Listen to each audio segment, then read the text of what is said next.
भारतवर्ष में एक नया स्कूल ऑफ मैनेजमेंट है जिसके हम सब विद्यार्थी हैं। मैं उसे बोलता हूँ द ग्रेट इंडियन जुगाड़ स्कूल ऑफ मैनेजमेंट। हम लोग सब जुगाड़ करना समझते हैं। आज के टाइम में जो एक डेटा चोरी का हम बोलते हैं वो एक कहीं ना कहीं न्यू एज पर्स स्नैचिंग हो गया है। आज डेटा स्नैचिंग और डेटा शेयरिंग या डेटा मिसयूज उतना ही ज्यादा जिंदगी में महत्वपूर्ण हो गया है जितना कि रोज हमारा सांस लेना। बेनिया जैसी कंट्री ने हाल ही में अपना एक नया मिनिस्टर अपॉइंट किया है एआई का।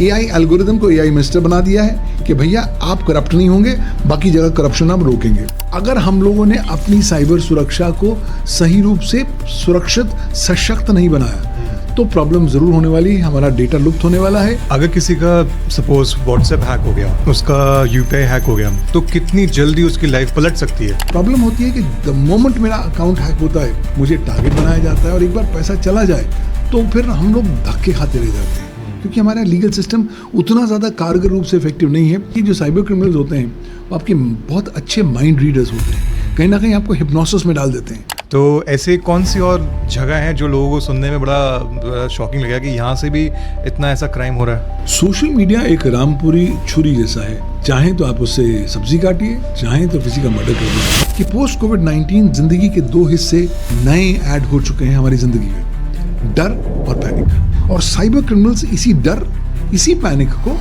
एक हथियार के तौर पर इस्तेमाल कर रहे हैं। आपने किसी चैट जीपीटी यहाँ पे और जेमिनी डिफरेंट प्लेटफॉर्म में आप कुछ काम दिया आपने, उसको उन्होंने अच्छा गिफ्ट रैप करके अच्छा बना दिया, तो ये कहीं ना कहीं थेफ्ट में आएगा या इनोवेशन में आएगा। तो रियलिटी तो ये है कि एआई उतना भी संत नहीं है जितना आप समझ रहे हैं। ये जनरेशन एक दौड़ते हुए टाइगर की सवारी कर रही है। अगर ये टाइगर से उतर गई तो टेक्नोलॉजी ने इनको खा के लुप्त कर देना है। सर, आज के डिजिटल ज़माने में सबसे बड़ी चीज़ क्या है? मेंटल पीस, पॉपुलैरिटी, या कहीं ना कहीं एक तरीके से आप प्राइवेसी?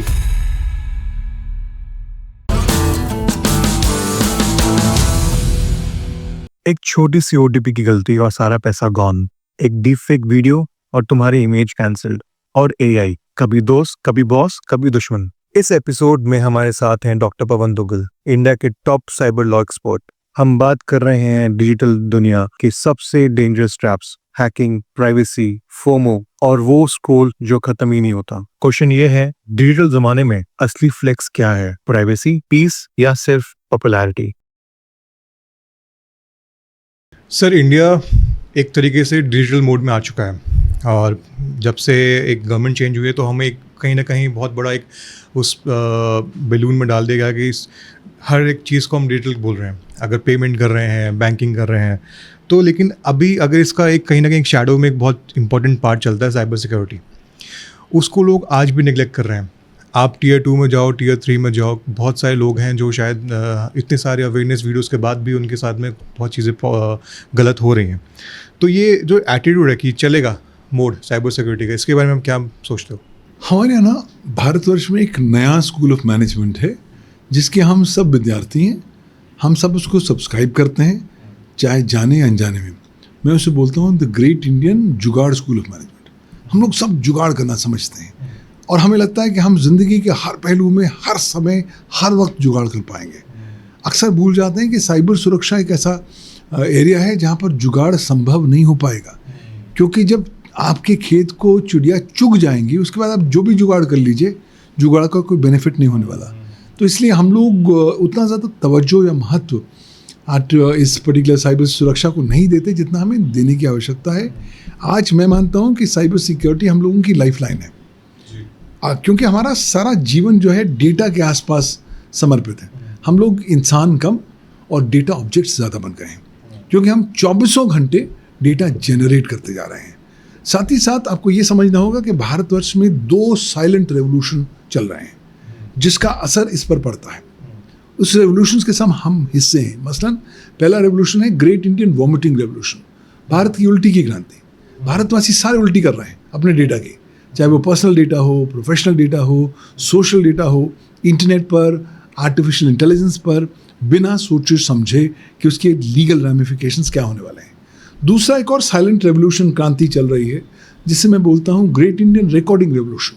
भारतवासी रिकॉर्ड कर रहे हैं, अंधाधुंध रिकॉर्ड कर रहे हैं और एक बार रिकॉर्ड करने के बाद भूल जा रहे हैं कि रिकॉर्डिंग है कहाँ पे, रखी कहाँ पर है, उसको एक्सेस कोई कर रहा है या नहीं कर रहा।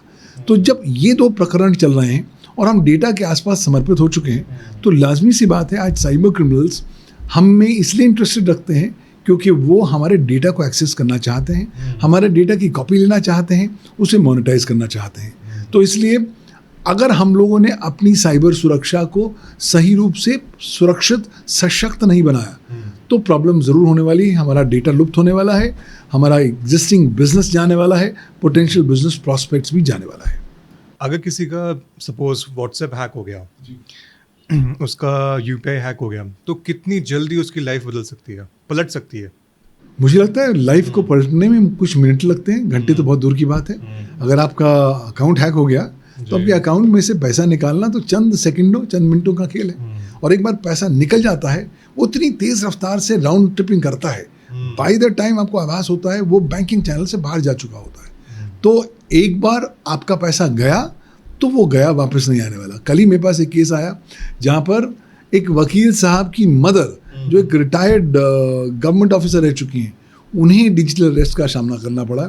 उन्हें डराया गया कि साहब ऐसा है कि अगर आप पैसे नहीं देंगे तो हम आपके बरखिलाफ कार्रवाई करेंगे, और हम सरकारी ऑफिसर हैं, खुद पैसा ले नहीं सकते, तो प्लीज़ ये दूसरे अकाउंट में पैसा दीजिए। उनको विवश किया, वो बैंक गई, अपने करीबन 35 लाख रुपए की एफडी तोड़ के अकाउंट में डाला और फिर पैसा इन लोगों को भेजा दिया, और उसके करीबन कई घंटों बाद अपने बेटे को बताया कि साहब देखो कि मेरे साथ ऐसा हो गया है। तो प्रॉब्लम होती है कि द मोमेंट मेरा अकाउंट हैक होता है तो मेरे अकाउंट से पैसा तुरंत निकल जाता है, मुझे टारगेट बनाया जाता है, और एक बार पैसा चला जाए तो फिर हम लोग धक्के खाते रह जाते हैं, क्योंकि हमारा लीगल सिस्टम उतना ज़्यादा कारगर रूप से इफेक्टिव नहीं है जो तुरंत सारे मेरे पैसे मुझे वापस दिला सके। हाँ, अगर मैं बहुत ज़्यादा ड्यूली डिलिजेंट हुआ, सावधान हुआ, तो संभावित तौर पर ज़्यादा से ज़्यादा चांसेस हैं मेरे पैसे वापस आ सकते हैं। जी, ये आपने अभी जो डिजिटल अरेस्ट का जो टर्म यूज़ किया है, ये एक काफ़ी फेमस एक इन्फ्लुएंसर थे हैं अंकुश भगोना, उनके साथ भी हुआ था। काफ़ी लाइमलाइट में था कि उनको 48 आवर्स पकड़ के रखा डिजिटली, और बहुत सारे सवाल के। तो मेरा आपसे सवाल ये कि अभी लोगों को इतनी अवेयरनेस नहीं है, या उनको ये नहीं पता कि भाई एग्जैक्टली इसका कोई कानून भी है? देखिए, अभी अवेयरनेस लेवल बहुत कम है। दूसरा, लोगों को लगता है कि साहब साइबर क्राइम तो औरों के साथ हो सकता है, मेरे साथ तो हो ही नहीं सकता। जब हम इस माइंडसेट के साथ चलते हैं तो हम बहुत जल्दी फर्टाइल टारगेट बन जाते हैं विक्टिम होने के, साइबर क्राइम के। दूसरा, क्योंकि हम लोगों ने साइबर क्राइम को इतना महत्व दिया नहीं है, हम उसकी इनॉर्मिटी को नहीं समझ पाते। हम आभास नहीं कर पाते कि कोविड-19 के बाद अब साइबर क्राइम कोई स्पेशलाइज्ड इंडस्ट्री नहीं रहा, अब वो एक कॉटेज इंडस्ट्री बन चुका है। छोटे छोटे इलाकों में, कस्बों में, गाँवों में छोटे छोटे ग्रुप्स एकत्रित हो रहे हैं और लोगों को टारगेट बना रहे हैं। तो ऐसा नहीं है कि एक ही जामतारा काम कर रहा है, अजनू काम कर रहा है, बहराइच काम कर रहा है। आज तो हर इलाकों में लोग इसलिए साइबर क्राइम में इन्वॉल्व हो रहे हैं क्योंकि उन्हें पता है कि जितनी जल्दी वो पैसा साइबर क्राइम से कमा सकते हैं और किसी नौकरी से नहीं कमा सकते। तो मुझे लगता है कि लोगों में अवेयरनेस लेवल कम है। दूसरा, उन्हें लगता है कि तो बेवकूफ़ हैं, वो कैसे, उन्होंने दिमाग ही नहीं लगाया, वो डिजिटल अरेस्ट के विक्टिम हो गए, मेरे साथ होगा, देखिए मैं कुछ नहीं करूँगा। लेकिन लोग भूल जाते हैं कि समय बहुत इंपॉर्टेंट है। जिस वक्त वो समय आता है आपका दिमाग सुन्न हो जाता है और आपको आभास नहीं होता कि मुझे करना क्या है। और काफ़ी हद तक ये जो साइबर क्रिमिनल्स होते हैं वो आपके बहुत अच्छे माइंड रीडर्स होते हैं, कहीं ना कहीं आपको हिप्नोसिस में डाल देते हैं और आपके सेल्फ डाउट वाले क्वेश्चंस को रेज करा देते हैं। तो विद द रिजल्ट अक्सर आपको पता भी है मैं गलत काम कर रहा हूँ, लेकिन उस वक्त उस क्षण पर आप गलत काम कर लेते हैं और बाद में आभास होता है कि आप डिजिटल अरेस्ट के या साइबर क्राइम के शिकार हो गए हैं। एक बहुत बड़े इंडस्ट्रियलिस्ट हैं, उनके पास भी एक फ़ोन आया कि साहब हम phone supreme court of India से कर रहे हैं, आप अपना वीडियो ऑन करिए और अदालत में हियरिंग चल रही है, हियरिंग सुनिए। और उन्होंने वीडियो ऑन किया और देखा अदालत में हियरिंग चल रही है। उस वक्त के चीफ जस्टिस ऑफ इंडिया बैठे हुए हैं, बहस सुन रहे हैं और कहते हैं कि साहब आपके बरखिलाफ मुकदमा होने वाला है, तो आप कम से कम 7 करोड़ रुपए जमा कराओ। 7 करोड़ रुपए वो व्यक्ति इसलिए जमा करा देता है बिकॉज वो कन्विंस्ड है कि मैंने चीफ जस्टिस ऑफ इंडिया को देखा है। बाद में आभास होता है कि वो तो खुद ही डिजिटल अरेस्ट का विक्टिम हो गया, वो डीप फेक का विक्टिम हो गया, क्योंकि वो व्यक्ति जो देख रहे थे वो चीफ जस्टिस नहीं थे, बल्कि उनका एक डीप फेक वर्जन था। तो आप कितना इस बात से सहमत हैं कि आज के टाइम में जो एक डेटा चोरी का हम बोलते हैं वो एक कहीं ना कहीं न्यू एज पर्स स्नैचिंग हो गया है, कह सकते हैं उसको? मुझे लगता है आज डेटा स्नैचिंग और डेटा शेयरिंग या डेटा मिसयूज उतना ही ज़्यादा ज़िंदगी में महत्वपूर्ण हो गया है जितना कि रोज़ हमारा सांस लेना। पर स्नैचिंग तो बहुत छोटी बात हो गई। आज तो प्रॉब्लम है ना कि मैं 24 घंटे डेटा बना रहा हूँ, हड़पना हो गया एक तरीके से। तो अब ये हर हालत में आपका लेटेस्ट डेटा मुझे चाहिए। पर्स तो एक ही बार स्नैच करेंगे ना, यहाँ तो बार बार आएंगे, आपका डेटा बार बार उठाएंगे, आपको टारगेट करेंगे, और जब आप सोचते हैं कि चलिए अब मैं सुरक्षित हूँ, तब दोबारा आके टारगेट करेंगे। अगर आपने पैसे दे दिए तो आपने कंफर्म कर दिया कि साहब मैं डरा हूँ, नंबर 2 मैं पैसे देने की क्षमता रखता हूँ, तीसरी बात अगली बार दोबारा मांगोगे दोबारा दूंगा। ये 3 सिग्नल्स जब मैं देता हूँ तब ऑब्वियसली हौसले काफ़ी बुलंद हो जाते हैं साइबर क्रिमिनल्स के, और वो लगातार इस तरह के साइबर क्राइम्स करते हैं। तो सर अभी जैसे अपने शो का नाम लिया जमधारा, जगह भी है, तो ऐसे कौन सी और सबसे जगह है जो लोगों को सुनने में बड़ा शॉकिंग लगा कि यहाँ से भी इतना ऐसा क्राइम हो रहा है? देखिए आज जामतारा तो काफ़ी फेड इनसिग्निफिकेंस हो गया है। अब बात आ गई है नू पर। नू जो है भारत का नया साइबर क्राइम कैपिटल बन चुका है। वहाँ पर चप्पे चप्पे में लोग साइबर क्राइम कर रहे हैं। एक्चुअली होता क्या है कि जब कम्युनिटी एक साथ मिल जाती है और कम्युनिटी डिसाइड करती है कि साहब हमने अपनी अगर अपलिफ्टमेंट करनी है और उसमें साइबर क्राइम हमारा सबसे अच्छा हथियार है, तो हम साइबर क्राइम अपनाएंगे। क्यों? हमें अच्छी बेहतर लाइफ जीनी है। तो जब कम्युनिटी पूरे साइबर क्राइम इकोसिस्टम का हिस्सा बन जाती है तब कारगर भी होता है, इफेक्टिव भी होता है, घातक भी होता है। तो इसलिए ये कम्युनिटी को ये भी मालूम है कि भारत के पास जो वर्तमान कानून है साइबर क्राइम के प्रति तो बहुत इफेक्टिव नहीं है। हमारे पास तो कोई डेडिकेटेड लॉ ही नहीं है साइबर क्राइम के प्रति। हम क्या रिलाई करते हैं? हम रिलाई करते हैं भारत के सूचना प्रौद्योगिकी कानून सन 2000 पर, आईटी एक्ट। हम रिलाई करते हैं भारतीय न्याय संहिता 2023 के तहत। लेकिन अब तो दौर ही दूसरा आ गया है। अब तो आ गया दौर cyber crime as a service powered by artificial intelligence. हम सबको स्विगी जोमेटो पे ऑर्डर करने का शौक हो गया है।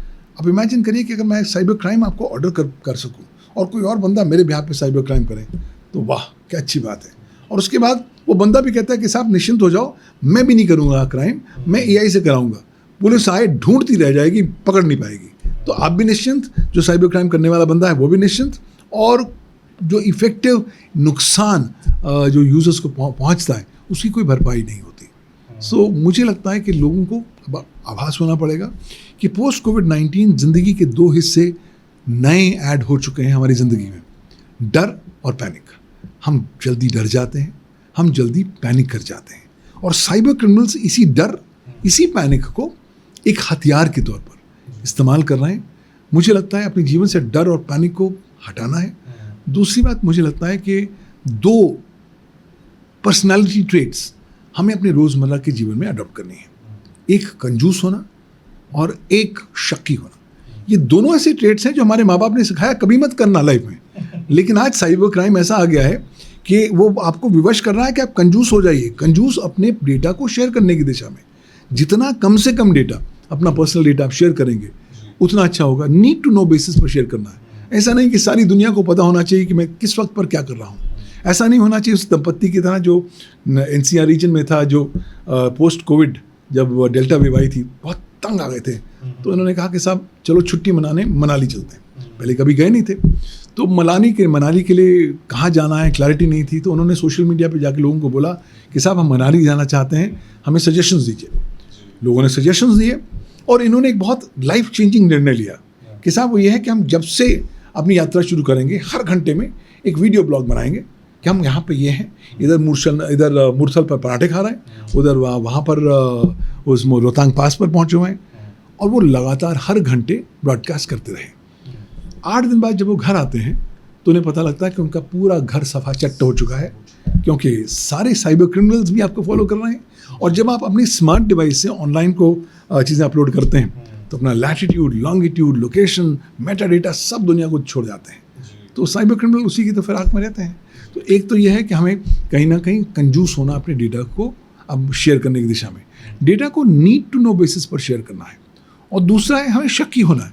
आज हर जानकारी जो मैं देख रहा हूँ उसको शक के नज़र से देखना है, और जल्दबाजी में डेटा पर रिलाई ना करें, क्योंकि बहुत सारा आजकल डेटा जो है एआई जनरेट कर रहा है, और एआई ना केवल गप्पे मारता है, एआई बहुत दबंग होकर झूठ बोलता है, हल्लुसिनेट करता है, और अगर आपने अपनी ड्यू डिलिजेंस के पैरामीटर्स थोड़े ढीले रख दिए तो संभावित तौर पर आपको नुकसान होगा, आपकी छवि नकारात्मक रूप से प्रभावित होगी। सर अभी आपने थोड़ी देर पहले डीप फेक का नाम लिया, थोड़ा सा एक्सप्लेन कीजिए पब्लिक को कि डीप फेक क्या होता है, कि अभी भी काफ़ी लोगों को इसके बारे में नहीं पता। हालांकि गवर्नमेंट काफ़ी ज़्यादा, और एक हमारे बहुत बड़े स्टार के साथ भी, अमिताभ बच्चन सर के साथ भी डीप फेक का कुछ ना कुछ चीज़ें हुई थी। थोड़ा उसको एक्सप्लेन करके बताइए कि कैसा न्यू एज वेपन बन गया आज के टाइम पे। अगर आपने किसी की तस्वीर या वीडियो ले लिया, उससे एआई इस तरीके से वीडियो या तस्वीरें बनाता है ताकि उस व्यक्ति विशेष को एक नए दृष्टिकोण से देखा जा सके। अक्सर डीपफेक बनाया जाता है लोगों की छवि को, रेपुटेशन को नकारात्मक रूप से प्रभावित करने के लिए, दूसरे लोगों को चीट करने के लिए कि साहब ये व्यक्ति ने ये बोला था जो एक्चुअली उसने नहीं बोला, तो कहीं ना कहीं लोगों को कंफ्यूज करने के लिए। हाल ही में देखिए ना, दक्षिण भारत में एक नई पॉलिटिकल पार्टी आई है, उसने एक नया वीडियो बनाया है जिसमें उनके जो नए उभरते हुए लीडर हैं उनको पुराने लीडर्स जो आज मर चुके हैं वो जिंदा होते हुए दिखा के उनको आशीर्वाद देते हुए दिखाते हैं। तो कहीं ना कहीं ये भी डीपफेक का एक नया दौर है।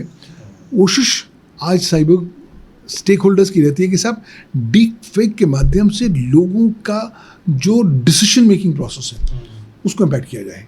अगर आप वोटर हैं तो आपकी वोटिंग मैकेनिज्म, वोटिंग माइंडसेट को इम्पैक्ट किया जाए। अगर आप किसी अभिनेता अभिनेत्री को देख रहे हैं तो उसके संदर्भ में आपका माइंड पल्यूट किया जाए। तो आज वो दौर आ चुका है कि ज़रूरी नहीं है कि आप रश्मिका मंदाना हों, आलिया भट्ट हों या कटरीना कैफ हों तभी आपका डीप फेक बनेगा। आज डीप फेक सबका बनता है, फ्री टूल्स आ गए हैं। तो इसलिए जो देख रहे हैं इंटरनेट पर, सोशल मीडिया पर, एआई पर, उस पर विश्वास ना करें जब तक आप स्वयं अपने लेवल पर उसकी पुष्टि ना कर पाएं कि वो ऑथेंटिक है या नहीं। अभी सर 2-3 महीने पहले ही काफ़ी बड़ा ट्रेंड आया था जिबली आर्ट का, जहाँ पे पूरा हिंदुस्तान बैठा हुआ है एआई पे, चैट जीपीटी पे, अपने और डिफरेंट प्लेटफॉर्म पे अपनी फ़ोटोज़, पता नहीं है बैकग्राउंड में वहाँ पे कौन है, कहाँ आपका डेटा जा रहा है, सब वो ट्रेंड फॉलो कर रहे हैं। तो सोशल मीडिया हमारे डिजिटल मार्केटिंग और की दुनिया में, ये अगर आप सिक्योरिटी की टच करो या फिर कुछ भी अगर हाइप उठाएं हम इस सेगमेंट से, कितना ज़्यादा रिस्की है हमारे लिए सोशल मीडिया? सोशल मीडिया एक रामपुरी तलवार जैसा है, रामपुरी छुरी जैसा है। चाहें तो आप उससे सब्जी काटिए, चाहें तो किसी का मर्डर कर दीजिए। तो सोशल मीडिया भी ऐसी एक दो धारा तलवार है जहाँ पर आप उसका पॉजिटिव एस्पेक्ट्स को यूटिलाइज करें तो आप अपने रीच को बढ़ा सकते हैं, अपने मैसेज को प्रोपोगेट कर सकते हैं। वहाँ दूसरी ओर अगर आप केयरफुल ना हुए, अपने पदचिन्ह, इलेक्ट्रॉनिक फुटप्रिंट्स छोड़ते गए तो उन्हीं को एकत्रित करते हुए सोशल मीडिया को एक टूल बनाया जा सकता है साइबर क्राइम का, साइबर सुरक्षा में सेंध का।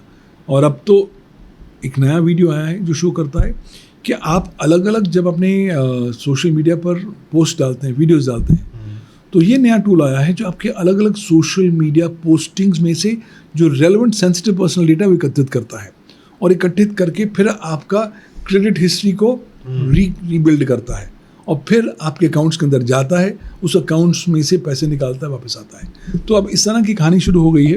तो अपने हाथों को ऐसे लोगों को नहीं दिखाना, अपने क्रेडिट कार्ड को यहाँ टेबल पे पड़ा हुआ है ऐसे कुछ पोस्ट नहीं करना, अपने को पासवर्ड्स को पोस्ट नहीं करना। एक्चुअली अब वो दौर आ गया है कि हमें ना बहुत केयरफुल होना पड़ेगा। एक्चुअली जब हम सोशल मीडिया पर हैं तो हम आज भारत के डिजिटल कुरुक्षेत्र वॉर फील्ड के सेंटर में आके खड़े हो गए। हमें 24 घंटे 365 दिशाओं से हम पर आक्रमण हो सकता है। हमें सुरक्षा कवच पहनना है। सुरक्षा कवच हमारी सूझबूझ है, हमारी ड्यू डिलिजेंस है, सावधानी है।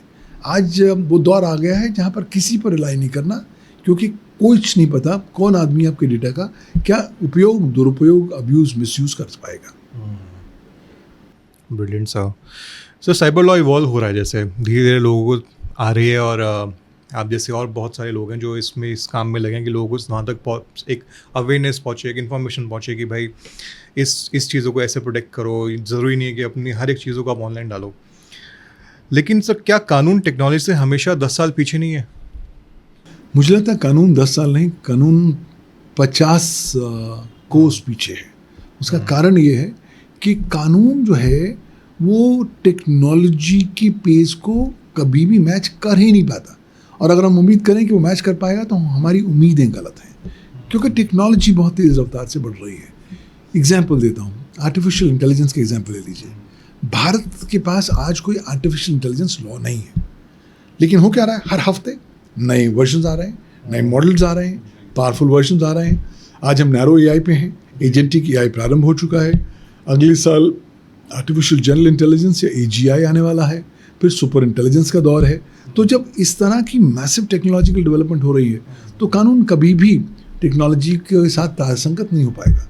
तभी लिए ज़रूरी है कि आप टेक्नोलॉजी न्यूट्रल लॉज लेकर आएँ, जो ब्रॉड हों, जो जेनरिक हों, जो समय बदलने के साथ साथ या समय गुजरने के साथ साथ उतना ही टॉपिकल या तारसंगत हों जितना उनकी होने की आवश्यकता है।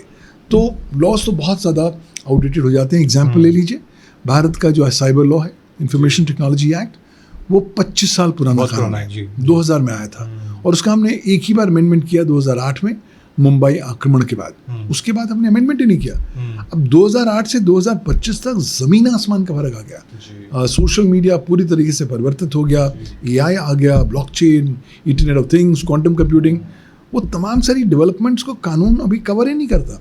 तो इसलिए प्रॉब्लम ये होती है कि जब आप कानून बनाते हैं और उसको अमेंड करने के लिए आपको वापस संसद जाना होता है, वो एक लॉन्ग ड्रॉन आउट प्रोसेस होता है।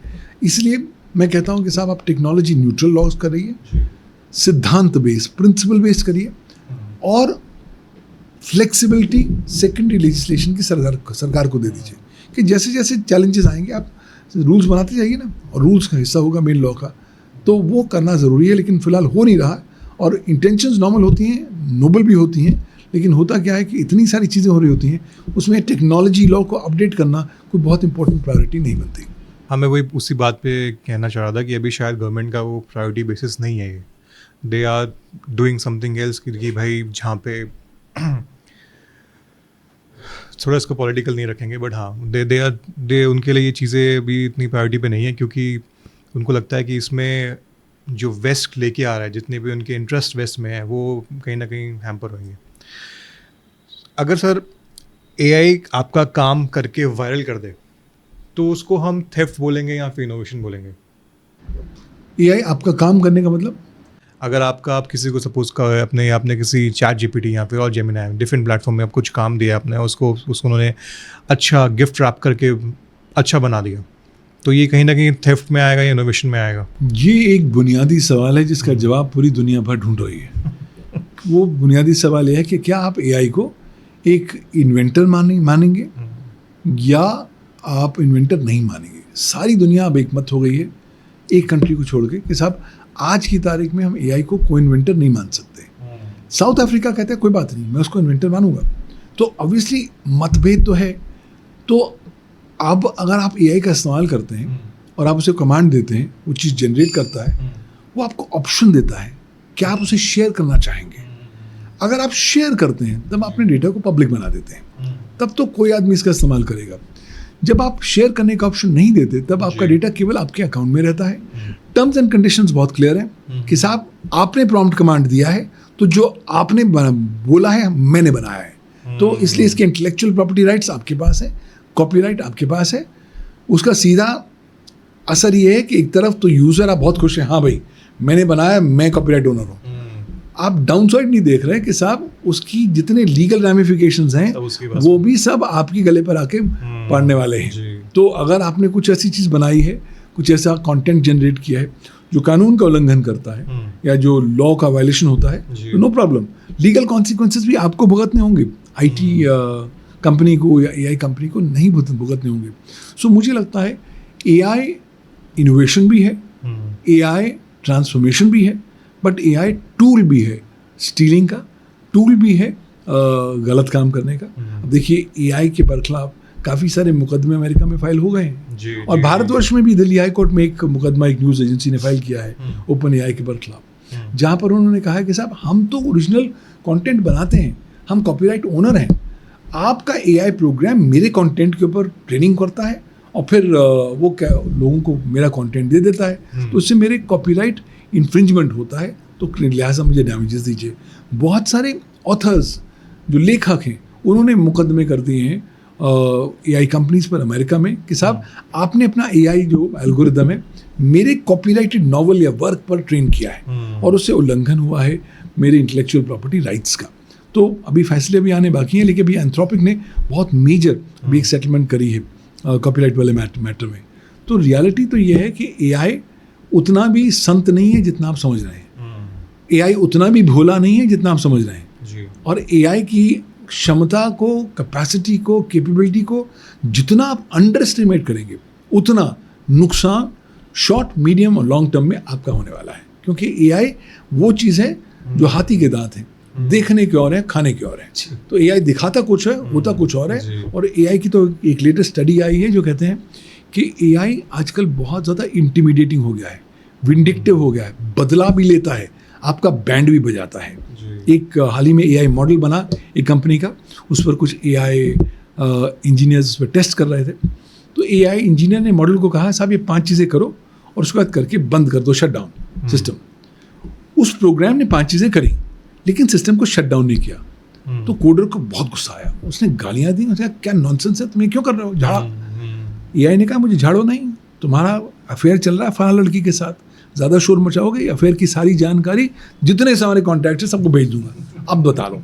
तो जब एआई इस हिसाब में पहुंच गया है कि आपको धमकाता है, इंटिमिडेट कराता है, आपको कहीं ना कहीं थ्रेटन करता है, तो मुझे लगता है कि एआई को एक सही परिवेश में देखने की ज़रूरत है। ये तो सर आपने एक बहुत सीरियस एग्जांपल ले लिया। अभी रिसेंटली भी मेरे साथ में ऐसा हुआ था, मैं चैट जीपीटी को मैंने एक इक्वेशन भेजी मैथ्स की कि मुझे ये सॉल्व करके दिखाओ, मुझे समझ नहीं आ रहा। चैट जीपीटी मुझे बोल रहा है कि ये तो बहुत आसान है, तेरे को इतना नहीं आता। ये एग्जैक्टली वर्ड्स है, तो बहुत आसान है, तुमने ये पढ़ा नहीं कभी। तो मैं अपनी सिस्टर से शेयर किया कि यार ये देख, ये मुझसे बात कैसे कर रहा है, मैं इसको कमांड दे रहा हूँ कि प्लीज़ सॉल्व दिस, वो स्टेप भी मिस कर रहा है, नेक्स्ट चीज़ मैं पूछ रहा हूँ वो नहीं, मुझ पे ही बता रहा है कि मुझे कुछ नहीं आ रहा है। तो ये बहुत ज़्यादा मेरे लिए फैसिनेटिंग था उस दिन कि भाई ये ऐसा कैसे हो सकता है। फैसिनेटिंग तो बहुत अच्छी बात है, लेकिन इसके खतरनाक रेमिफिकेशन शुरू हो गए हैं। हाल ही में एक मुकदमा अमेरिका में फाइल हुआ है, वहाँ पर ये 17 साल का लड़का होता था एडम ऑब्वियसली थोड़ा डिप्रेस था, तो वो कॉन्स्टेंटली एआई ओपन एआई के चैट जीपीटी से बात करता था। फिर उसने उसको कहा कि साहब मैं अब खुदकुशी करना चाहता हूँ। तो एआई ने कहा हाँ तुम्हें खुदकुशी करनी चाहिए, और एआई ने उसको अलग अलग रास्ते बताए कि आप इस तरीके से खुदकुशी करेंगे। अल्टीमेटली उसको इस दिशा में पुश किया कि लड़के ने खुदकुशी कर दी। तो अब उसके माँ बाप ने मुकदमा दर्ज किया है ओपन एआई पर कि साहब आपकी वजह से मेरे बच्चे की खुदकुशी हुई है, तो आप उसके भागीदार हैं। एक तो हमें पैसे दीजिए, दूसरा आपके पास कोई सुसाइड प्रिवेंशन कंट्रोल मैकेनिज्म है ही नहीं। कोई आदमी आपसे जो कुछ पूछेगा आप जवाब दे देंगे। तो इस एआई आपको झाड़ता है, एआई आपको नीचा दिखाता है, एआई आपको बिलिटल करता है। कहीं ना कहीं एआई आपका मेंटल जो संतुलन है और आपकी जो कॉन्फिडेंस है उसको भी तोड़ता है। तो हमें एआई से थोड़े आर्म्स लेंथ डिस्टेंस पे रहना है, इसको एक टूल समझना है। ये हमारा दोस्त नहीं है, क्योंकि ये ऑलरेडी हमसे ज़्यादा इंटेलिजेंट है। आज चैट जीपीटी ने इंडिया तो छोड़ दीजिए, पूरी दुनिया भर में जितना कंटेंट बिगनिंग ऑफ सिविलाइजेशन से आज तक जनरेट हुआ है वो सब वो पढ़ चुका है। तो जब वो पढ़ चुका है तो आपसे मुझसे ज़्यादा इंटेलिजेंट तो है ही है, और ये इंटेलिजेंस और ज़्यादा बढ़ती जाएगी और सुपर इंटेलिजेंस आने वाली है जो पूरे मानव मात्र की इंटेलिजेंस को सरपास कर देने वाली है। तो इस दिशा में हम जितनी जल्दी एआई को एक दूसरे परिवेश में देखें और कम से कम जानकारी एआई के साथ शेयर करें, क्योंकि एक बार आपने एआई के साथ जो जानकारी शेयर कर दी आप उसे भूल नहीं सकते।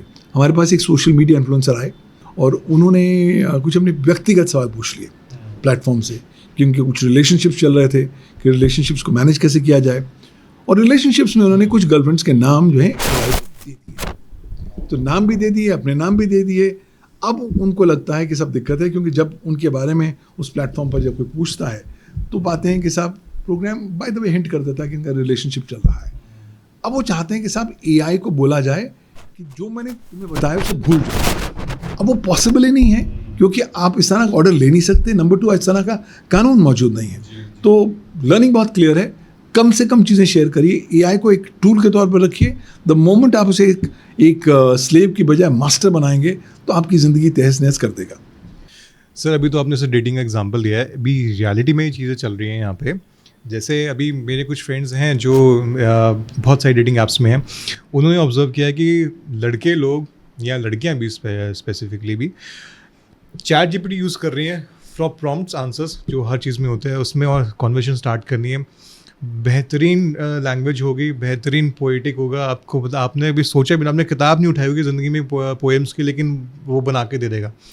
बट देन सडनली जब आप मुझसे फिजिकली मिलने जाओगे तब को रियलिटी पता चलती है कि भाई ये इंसान टेक्स्ट पे बहुत अलग था और ये रियलिटी तुम्हें तो इससे कुछ बोला ही नहीं आ रहा है के आगे। वैसे कहते हैं ना, बकरे की माँ कब तक खैर मनाएगी। आप झूठ बोल सकते हैं, एआई से कॉस्मेटिक चीज़ें ला सकते हैं, बट अल्टीमेटली सवाल है कि हमें अपने वजूद पर कॉन्सेंट्रेट करना है, हमारी अपनी जो कैपेसिटीज़ हैं उसको शार्पन करना है।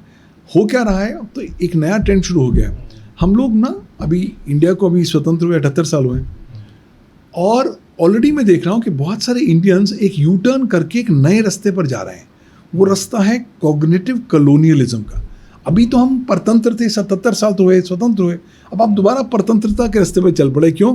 क्योंकि आपने कहा जी मुझे अपना दिमाग नहीं लगाना, जो एआई बोल रहा है मैं उसको सच मान रहा हूँ। और जब मोमेंट हम ज़्यादा से ज़्यादा एआई पर रिलाई करेंगे, हमारी अपनी जो कॉग्निटिव फैकल्टीज़ हैं वो कमज़ोर होती जाएंगी, हम पर और बीमारियाँ आएंगी, और अल्टीमेटली हम जो अपनी कॉग्निटिव फ्रीडम की बात कर रहे हैं वो लुप्त हो जाने वाली है। तो मुझे लगता है भारतवासियों को इस कॉग्निटिव कॉलोनियलिज्म के रास्ते पर जाने से प्रिवेंट करने की ज़रूरत है। उन्हें अपनी जो गहरी नींद है उससे बाहर झंझोलने की आवश्यकता है। वेरी बोल्ड स्टेप्स है ये तो, काफ़ी ऐसा कोई सोचता नहीं है। अभी हम यूजुअली जब हम डेटा की बात करें तो हमें लगता है, जैसे आपने बताया कि क्या ही हो जाएगा हमारे साथ में, हम तो वही वाली बात है ना, हम तो पुलिस में हैं, हमारे घर में थोड़ी चोरी होगी।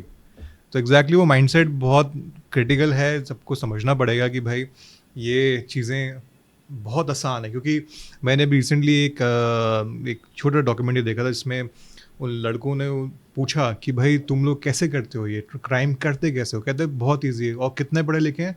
मुश्किल है 12th पास होंगे, 10th पास होंगे, कुछ नहीं करना, छोटा सा फ़ोन लेना है। और उन्होंने पूरी कहानी बताई कि भाई कैसे हम कॉल करते हैं, एक बार कॉल करेंगे उनको, उनके आसपास के नंबर से कॉल करेंगे, वो डरते हैं, उनका डर का फ़ायदा उठा लेते हैं वो। तो वो कहीं ना कहीं मुझे लगता है कि वो एक हैकर से बहुत बड़े काम कर रहे हैं, जो पैसे निकाल चुके इतना था, और 40-40 लाख रुपए हफ्ते का कमा रहे हैं वो। मेरे पास एक लोग आए जो कहीं मुझे मिले, उन्होंने कहा जी हम केवल 6 लोग हैं, साइबर क्राइम करते हैं। और मैंने एक क्यूरियोसिटी से उनसे पूछ लिया भाई कितने कमाते हो? तो कहते हैं कुछ ज़्यादा नहीं, महीने में 30-35 करोड़ रुपए कमा लेते हैं। तो अगर 5-6 लोग 30-35 करोड़ कमाएंगे एक महीने में, और साइबर क्राइम का बोलबाला तो करेंगे। तो प्रॉब्लम अब यह है ना कि लॉ हमारे यहाँ बहुत ज़्यादा कमज़ोर है, उतना इफेक्टिव नहीं है, लोगों को इफेक्टिव रेमेडी नहीं मिलती, और लोगों को लगता है कि बॉस इंडिया में तो छूट जाएंगे, इंडिया में सज़ा तो होगी नहीं, तो कोई बात नहीं, मुकदमा दर्ज भी होने दो। तो ये माइंडसेट को हमें अटैक करना है, हमें कन्विक्शन बेस्ड काम करना है। भारत का पहला साइबर क्राइम कन्विक्शन जब हुआ था 2003 में, तो मैं वकील था कंप्लेनेंट का, और आई वाज रिप्रेजेंटिंग सोनी। तो उस वक्त कन्विक्शन हुई, हम लोगों ने ऑनलाइन चीटिंग की, मैं कन्विक्शन करवाई सीबीआई के साथ। और उस ज़माने में भी कन्विक्शन आईटी एक्ट में नहीं हुई, आईपीसी में हुई। उसके बाद कुछ कन्विक्शंस और हुई, लेकिन आईटी एक्ट की जब अमेंडमेंट्स आए मुंबई आक्रमण के बाद 2008 में, तो उन्होंने पूरे गेम को बदल दिया। क्यों? 3 साइबर क्राइम्स को छोड़कर सारे साइबर क्राइम्स को उन्होंने बेलेबल ऑफेंस बना दिया। तो एक बार जब आपको अधिकार के तौर पर बेल मिलता है, तो आप क्या करते हो? बाहर आते हो, मस्ती में अपने बरखिलाफ जो एविडेंस होता है उसको लेते हैं, डिस्ट्रॉय करते हैं, हार्ड डिस्क को जमुना में फेंकते हैं, और फिर आराम से मस्ती कर लेते हैं, देखिए तमाशा देखते हैं। क्योंकि एविडेंस जब ओरिजिनली लुप्त हो जाएगा, डिस्ट्रॉय हो जाएगा, तो आपकी कन्विक्शन नहीं हो सकती। तो मुझे लगता है हमें कन्विक्शन बेस्ड अप्रोच को ज़्यादा अडॉप्ट करना पड़ेगा। भारतवर्ष में डेडिकेटेड साइबर क्राइम कोर्ट्स लाने पड़ेंगे। इसमें से कहीं ना कहीं आप मानते नहीं कि एक वो सोशल कंडीशनिंग भी है, एक वो शर्म भी है कि अपने साथ क्राइम हो गया। स्पेसिफिकली ये कि जैसे पेरेंट्स के साथ में जो बच्चे बोलते हैं कि मम्मी कोई ऐसा नंबर आएगा तो उठाना मत, या कोई बताना मत, लेकिन वो फिर भी गलती हो जाती है। तो वो शर्म में भी है कि अब हम कैसे किसी को बताएं। वो छुपा देते हैं कि भाई चलो हो गया जी, 20 लाख रुपए चले गए, 20 हज़ार चले गए, अब हमारा पब्लिक में नाम हमारा ख़राब होएगा, कि हमें उठाएंगे कि तुमसे ये नहीं देखा गया, तुम तो फेक था, तुमने समझे नहीं। तो कहीं ना कहीं ये भी फैक्टर बहुत बड़ा है जो शायद लोग डरते ही नहीं बोलने से। ये फैक्टर इंपॉर्टेंट है, लेकिन ऑफ लेट में देख रहा हूँ ये फैक्टर कम रेलिवेंट होता जा रहा है। एक वो दौर था अर्ली 2000s में जहाँ पर लोग रिपोर्ट ही नहीं किया करते थे, क्योंकि सोशल स्टिग्मा माना जाता था। अब तो दौर बदल गया है, अब तो साइबर क्राइम चारों ओर है, और किसी आदमी को पकड़ लीजिए, या तो उसको या उसकी फैमिली या उसके परिवार में कहीं ना कहीं किसी के साथ कोई साइबर क्राइम तो हुआ ही होगा। तो आजकल साइबर क्राइम नया नॉर्मल बन गया है। तो इसलिए लोग अब हिचकिचाते नहीं हैं, बल्कि मैं तो कहता हूँ आपको हिचकिचाना है ही नहीं। सबसे पहले ठोक बजा के बोलो कि हाँ मेरे साथ साइबर क्राइम हुआ है। क्यों? ताकि लोगों को बताएं मैं विक्टिम बना हूँ, आप विक्टिम ना बने। और हर बार जब आपके साथ साइबर क्राइम होता है तो मुझे लगता है कि आपको ना बहुत सीरियस नहीं होना चाहिए। आपको समझना चाहिए कि ये एक ग्रेट लर्निंग अपॉर्चुनिटी है। ये साइबर क्राइम हुआ, कहाँ हुआ, गलती मुझसे कहाँ हुई, और मैं इंश्योर करूँ कि अगली बार ये गलती नहीं करूँगा। हाँ, कोई और दूसरी गलती कर दूंगा, बट ये गलती दोबारा नहीं करूँगा। अगर ये संकल्प करेंगे तो काफ़ी हद तक हम थोड़े साइबर रेजिलिएंट बन जाएंगे और इस तरह की चुनौतियों को डील करने में सक्षम हो पाएंगे। वो रैशनल माइंड बहुत ज़रूरी है। अगर आप, ज़रूरी नहीं कि आपके साथ हुआ है तो आप किसी को रोक तो सकते हो ना, तो वही एक अवेयरनेस खुद के साथ भी होनी चाहिए। आप फ्यूचर में इंसान, हम ह्यूमन बींग्स को कैसे देखते हो कि कौन सा सबसे इम्पोर्टेंट पार्ट उनकी लाइफ का बनेगा? एम्पैथी, कोडिंग, या कहीं ना कहीं एक अपनी डिजिटल सिक्योरिटी को बचाना? मुझे लगता है सबसे बड़ी चुनौती आने वाले टाइम में इंसानों के लिए होगी कि अपनी मेंटल फ्रीडम को, अपनी कॉग्निटिव फैकल्टीज़ को किस तरह प्रोटेक्ट करना है। आज चारों ओर से हमारा माइंड पोल्यूट किया जा रहा है। पोल्यूट कौन कर रहा है? आर्टिफिशियल इंटेलिजेंस कर रही है। और क्योंकि हमें इतनी चीज़ें कंफर्टेबली, कन्वीनियंटली दे रही है कि हमें अब आलस की आदत हो गई है। इस आलस से बाहर निकलना बहुत ज़रूरी होगा, वरना हम बहुत जल्दी कॉग्निटिव अपनी फ्रीडम इंटेलिजेंस की गवा देंगे। हम टोटली डिपेंडेंट हो जाएंगे एआई पर, और बहुत जल्दी एआई इंसानों के साथ एक चुनौती खड़ी करने वाला है, वो है वजूद की चुनौती। हमारी एग्जिस्टेंस एआई में क्या होगी? क्योंकि एआई हमसे इंटेलिजेंट तो है ही है, और आने वाले समय में पूरे मानव मात्र की इंटेलिजेंस को सरपास करेगा।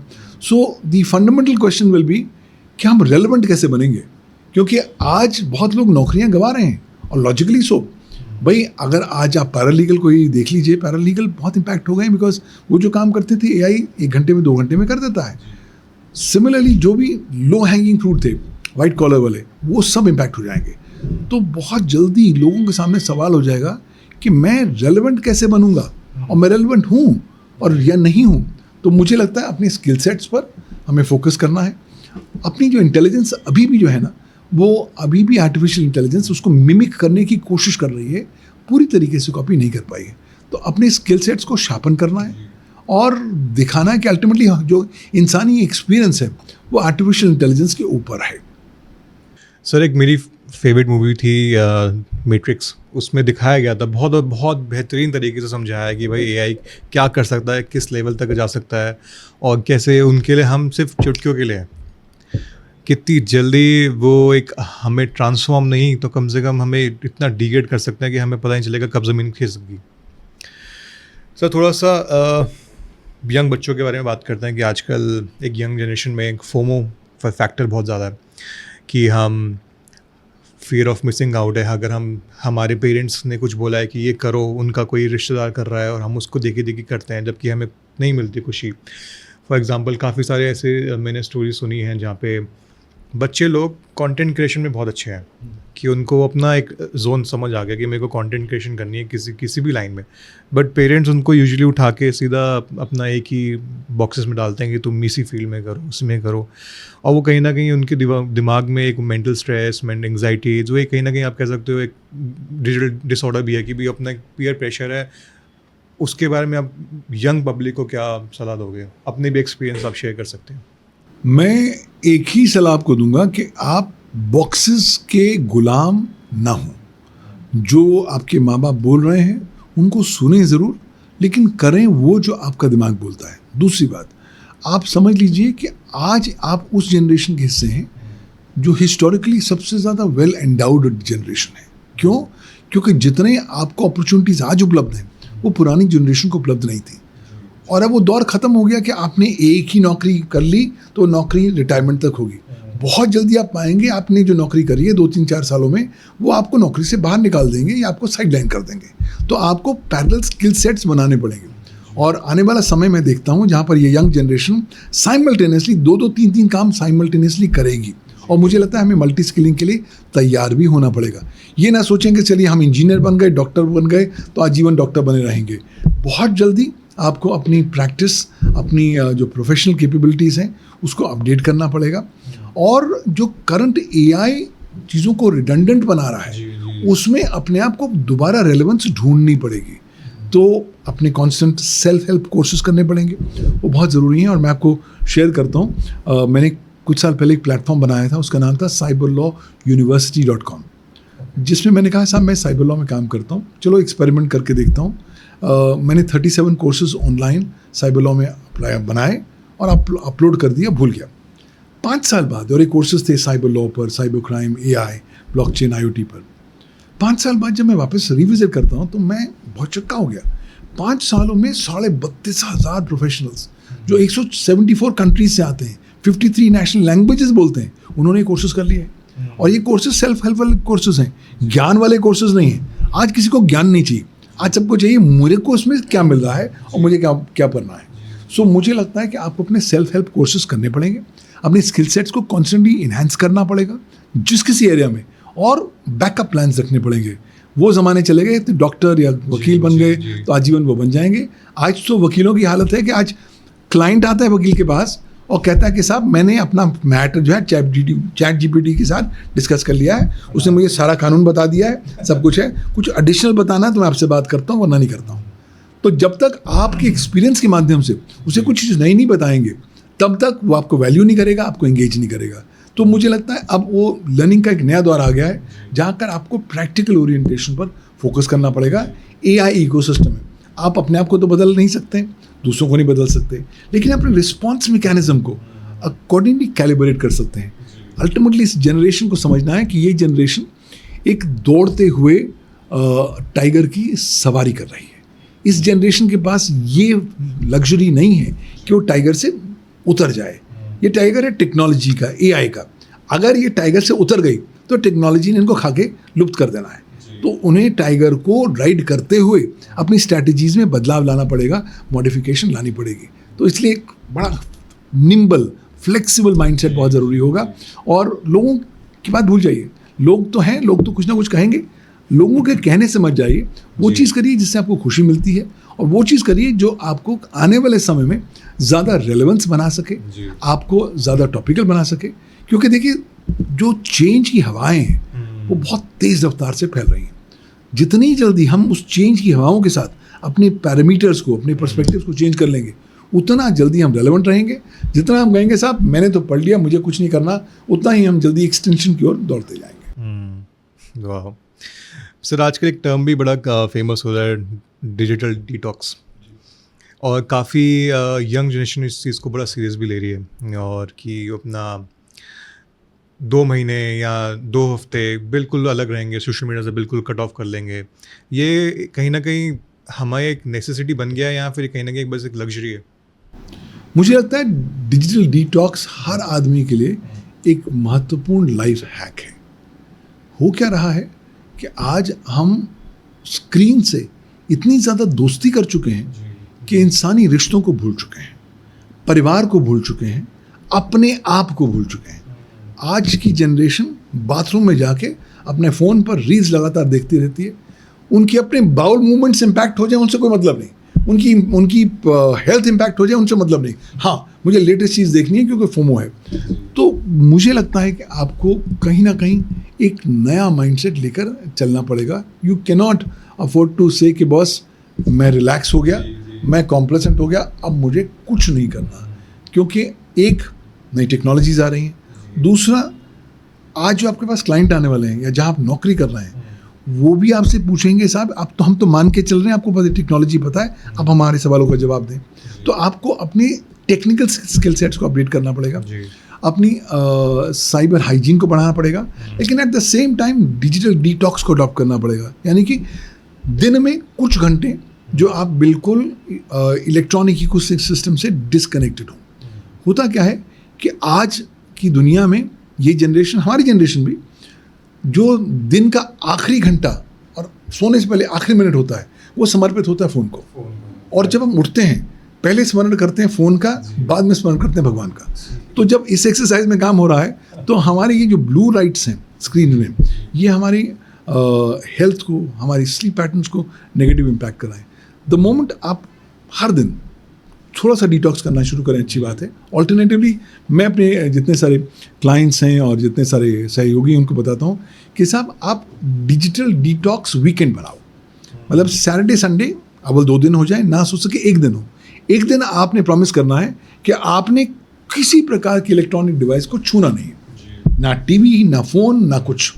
और वो समय तो आप देखेंगे इतना सारा समय निकल के आता है। वो समय अगर हम अपनी फैमिली पर डालें, क्वालिटी टाइम इस्तेमाल करें, हम ग्रो करेंगे एज इंडिविजुअल्स और हमारी हेल्थ भी ज़्यादा अच्छी होगी। तो digital detox is very important for balancing. ये सर मैंने भी काफ़ी बार नोटिस किया है कि यंग बच्चे फ़ोन में लगे हुए हैं, चल रहे हैं रोड पे, ट्रैफिक आ रहा है, कुछ नहीं फ़र्क पड़ता।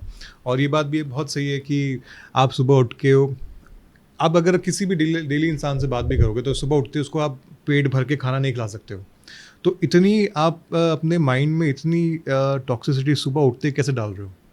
आप उठते ही रील देखोगे, रील में आपका यहाँ तो आप प्रैंक देखोगे, यहाँ तो आप मर्डर्स की न्यूज़ सुनोगे। कितना नेगेटिविटी आपके दिमाग में उठते जा रही है। ब्रेन में लाइक कि भाई ये कहाँ मैं आ गया हूँ, मुझे कहाँ डाल दिया गया इतनी जल्दी सुबह सुबह। क्या हम लोगों ने अपने गार्ड्स डाउन कर दिए हैं और अब हम एक रेसिपिएंट मोड में आ गए हैं कि भैया हमने दिमाग नहीं लगाना है, तुम जो हमें उल्टी करते रहो, हम तुम्हारी उल्टी देखते रहेंगे। तो वो जब उल्टी देखते रहते हैं, कहीं ना कहीं वो डेटा की उल्टी जाके दिमाग पर असर करती है, हमारी थॉट प्रोसेस को नेगेटिवली इम्पैक्ट करती है, हमारी ग्रोथ को हिंडर करती है। और अगर आप बहुत सारा सेक्सुअल या पोर्नोग्राफिक कंटेंट देखेंगे तो आप एक परवर्ट होने की दिशा में कदम रखना शुरू कर देते हैं।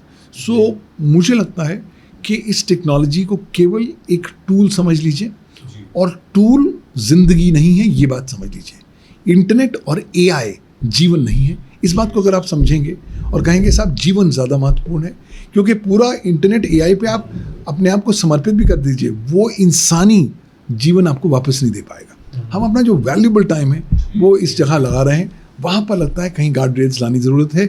इसलिए कई सालों से मैं इंडियन गवर्नमेंट को कह रहा हूँ कि साहब अब वो टाइम आ गया है कि आपको साइबर लॉ एजुकेशन और साइबर सिक्योरिटी और साइबर हाइजीन एजुकेशन बच्चों के साथ शुरू करनी पड़ेगी पहली क्लास से।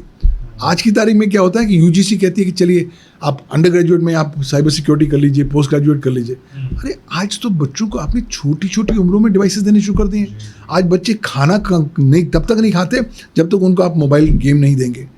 आज तो ये हालत हो गई है कि मेरे पास एक केस आया, दिल्ली का बहुत क्रेम डेला क्रेम स्कूल है, नाम नहीं लूँगा, और एसी स्कूल है। वहाँ पर ये बच्चा है 5.5 साल का।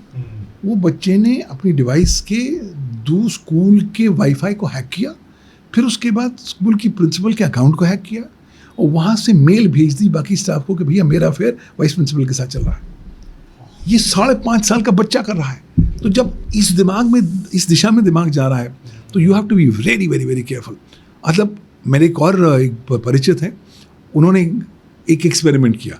उन्हें क्या पता था कि एक्सपेरिमेंट इतना महंगा पड़ेगा।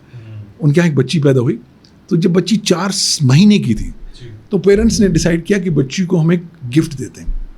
और उन्होंने उसको बच्ची को क्या क्या गिफ्ट दिया, iPad mini connected to the internet, 4 महीने की।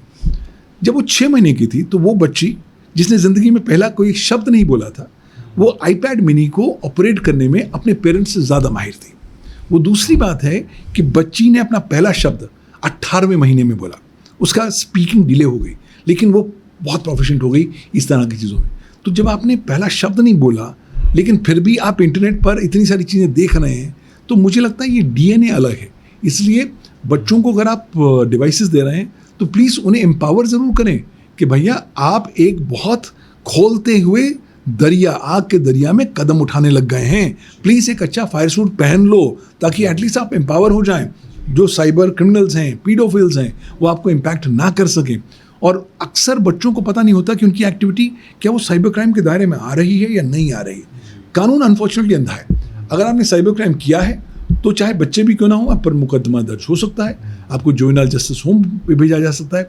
मोर सिग्निफिकेंटली आपका फ्यूचर नेगेटिवली इम्पैक्ट हो सकता है। तो बच्चों को एम्पावर करना ज़रूरी है, कैपेसिटी बिल्ड करना ज़रूरी है। और अब साइबर रेजिलियंस का एक नया माइंडसेट आना चाहिए। साइबर रेजिलियंस एक नया कॉन्सेप्ट है जहाँ हम कहते हैं कि साहब हम मानते हैं, we take it for granted कि हम पर अटैक तो हो गई, तो उसमें घबराने की बात नहीं।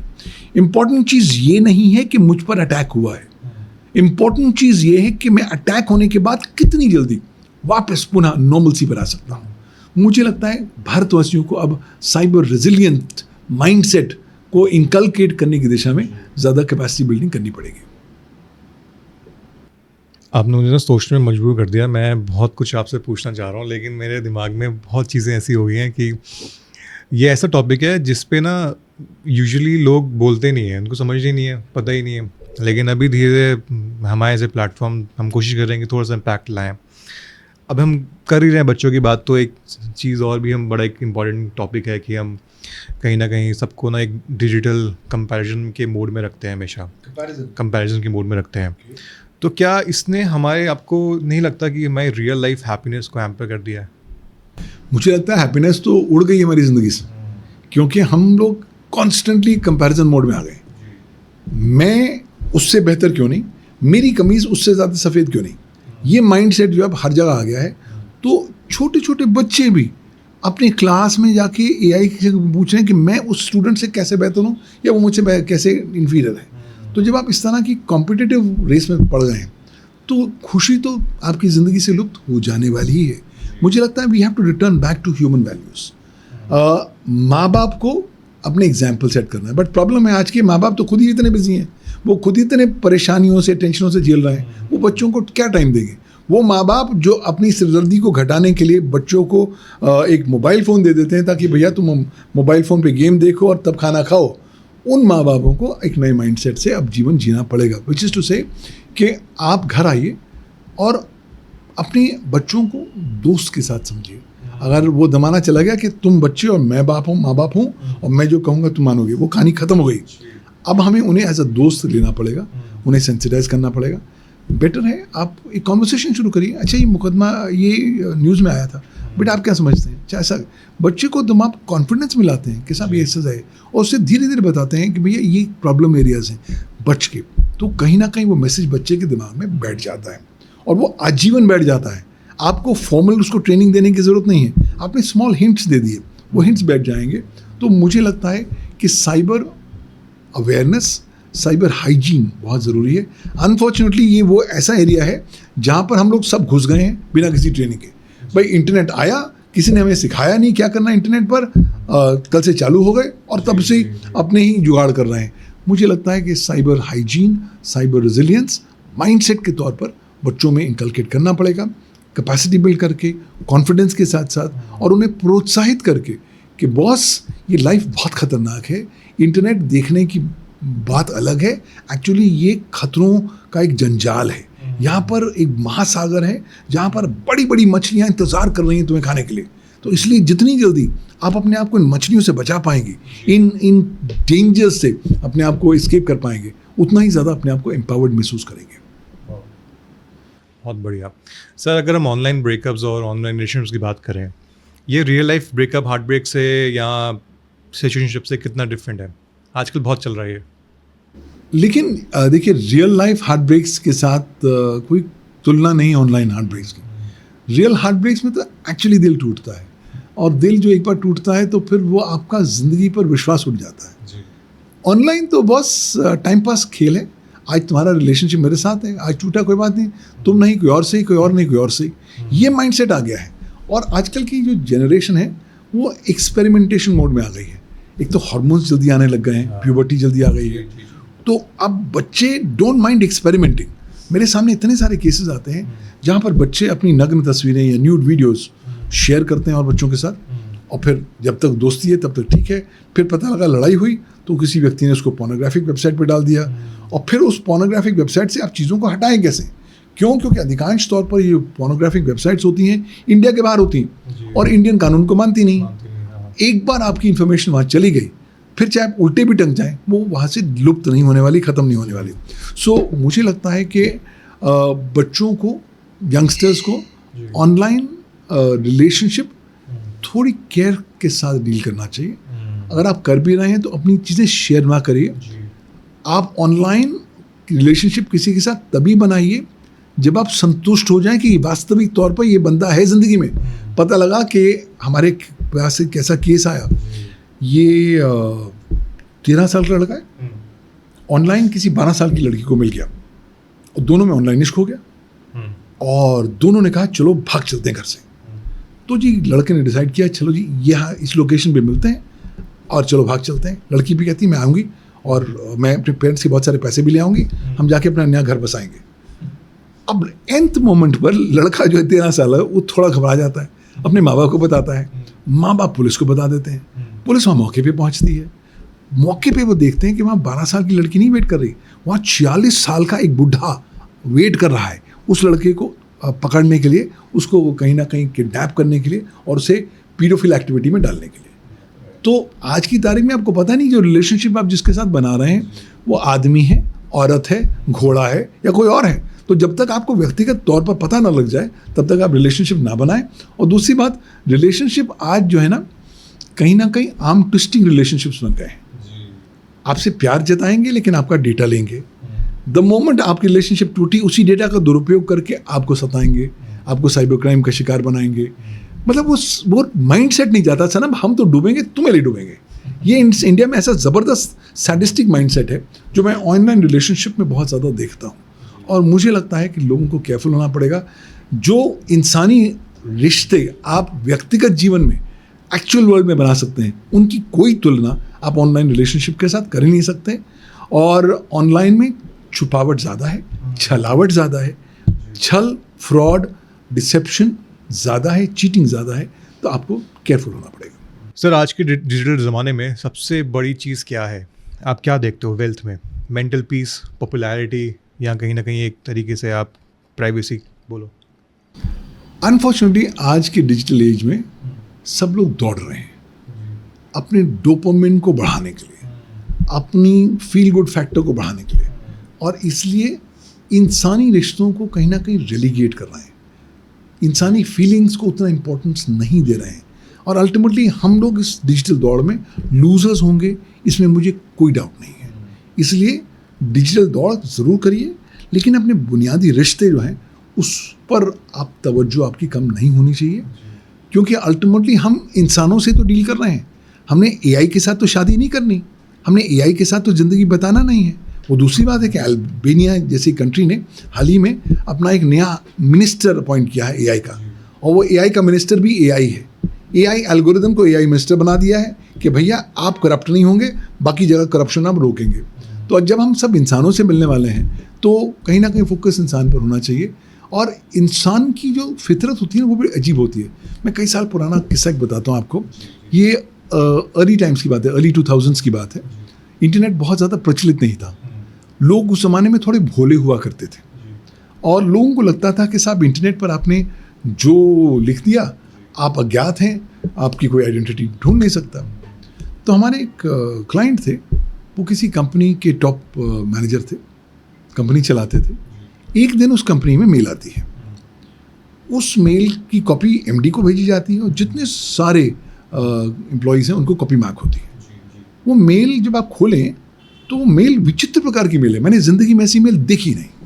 मतलब वो mail 20 pages, 20 A4 size pages का कंटेंट है, और उस मेल में कुछ नहीं लिखा गया, सिर्फ नए नए प्रकार की नई हिंदी गालियाँ लिखी गई। तो आप समझ लीजिए हम सब गालियाँ देते हैं, कुछ करते हैं, तो हमें पता है लिमिटेड गालियाँ का स्टॉक होगा। अब आप 20 page of A4 size Hindi गालीज आप एक साथ लिखते हैं, एक भी गाली रिपीट नहीं करते हैं, तो मुझे लगता है वर्क ऑफ आर्ट है।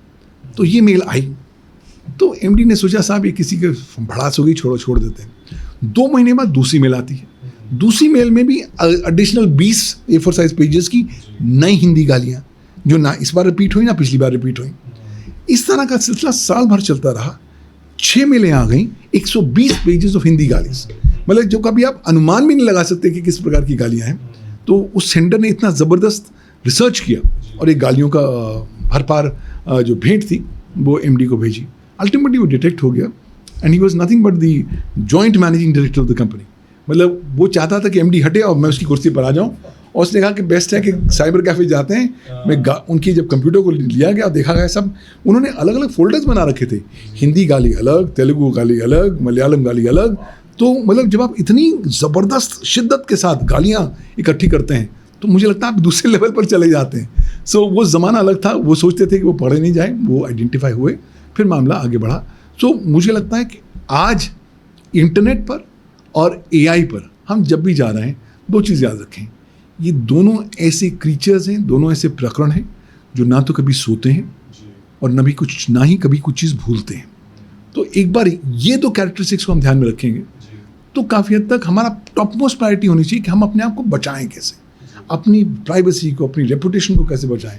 हमें एआई से सीखना चाहिए। एआई के ऊपर अभी कुछ एक्सपेरिमेंट्स हुए पाश्चात्य कंट्रीज़ में, और उन्होंने पाया कि एआई के ना जो बेसिक एग्जिस्टेंस थ्रेट लेवल्स हैं वो बहुत हाई है। यानी कि जब भी एआई को डर लगता है कि साहब मेरी वजूद पे खतरा होने वाला है, तो वो सेल्फ प्रिजर्वेशन की दिशा में दौड़ता है। तो वो ह्यूमन कमांड नहीं मानता। क्यों? क्योंकि भाई मैं लुप्त हो जाऊंगा, मेरा वजूद ख़त्म हो जाएगा। मुझे लगता है इंसानों को भी एआई से सीखना है कि अपना वजूद संभाल के रखिए। मशीनें, एल्गोरिदम्स, आर्टिफिशियल इंटेलिजेंस अच्छे हैं, लेकिन खिलौने हैं। खिलौनों को जीवन न समझिए, खिलौनों को खिलौनों के तौर पर इस्तेमाल करिए।